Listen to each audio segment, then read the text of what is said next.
दोस्तों मां हेमकोट ते बीठो आहियां हिन वक़्तु तारीख़ी माॻ जेको राजा डायर जे पुटु जयसीना जो क़िलो हुयो उन ते तव्हां ॾिसो त मां हिकिड़ी ॻाल्हि करे चुको आहियां त हुसैन शाह बादशाह जी हिते क़बर ठाहे वॾो रोज़ो ठाहे ऐं उनखां पोइ हिन तारीख़ी मुक़ाम ते हज़ारनि जी तादाद में जेको आहे सो क़बरूं ठाहियूं वयूं आहिनि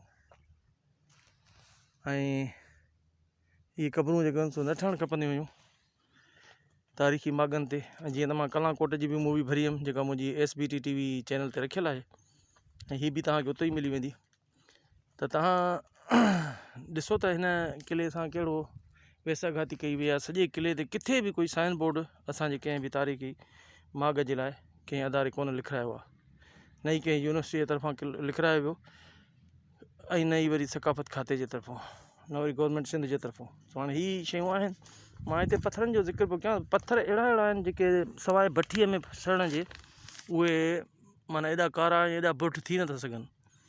सो मूंखे शक पए थो त हीअ शायदि मोहन जे दड़े जो माॻ ई आहे जिते डिक्लेयर थी चुको आहे त हिते एटमी जेको आहे सो जंग थी सिंधियुनि जी पाण में, जंहिंजे करे उहो तबाह थिया इलाइक़ा। उन्हनि में हीअ ॾिसो तव्हां त हीअ केतिरो बुठ ऐं कारो पथर आहे।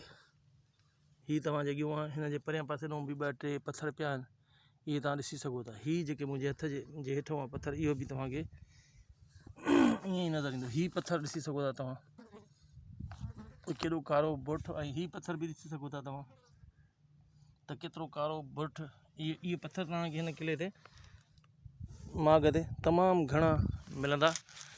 ऐं मां सॼी दुनिया जे इन्हनि माण्हुनि खे गुज़ारिश थो कयां जेके इन्हनि शयुनि ते महारत रखनि था, अदारनि खे, त इन तरफ़ अची ध्यानु ॾियनि त आख़िरी इहो हिननि पथरनि खे कहिड़ी कुवत अची साड़ियो, या शायदि इहे मोहन जे दड़े जी दौर जी सकाफ़त आहे जंहिं ते बाद में अची राजा डायर जी या उनजे पीउ चच अची पंहिंजा क़िला ठाराया।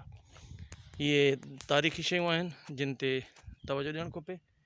मां सकाफ़त खाते ऐं सिंध जे समूरनि बादशाह दोस्तनि खे चवां थो, झमपीर जे लॻ हीउ शिव जे मंदर सां मशहूरु इलाइक़ो आहे, या हुसैन शाह बादशाह जी दरगाह जे नाले सां मशहूरु इलाइक़ो आहे, जेको बिल्कुलु हेमकोट जे मथां क़बरूं दफ़न कयूं वयूं आहिनि। पोइ बि मां समूरनि दोस्तनि खे, बाशऊर माण्हुनि खे दावत थो ॾियां त अचो ऐं इन शयुनि जी हिफ़ाज़त कयो ऐं कंहिं हद ताईं इन जो बचाव कयो। ॾिसो त हीउ क़िलो कहिड़े दौर में हुयो ऐं राजा डायर वारनि त मूंखे लॻे थो चच हिन क़िले ते कब्ज़ो कयो आहे, पर इहो क़िलो तमामु घणो पुराणो लॻे थो। हीउ ॾिसो तव्हां केतिरो बुठ क़िस्म जा पथर, सड़ियल पथर आहिनि। सवाइ इन ते कंहिं वॾी एटमी कुवत जे एतिरो कुझु साड़े कोन थी सघे पथरनि खे।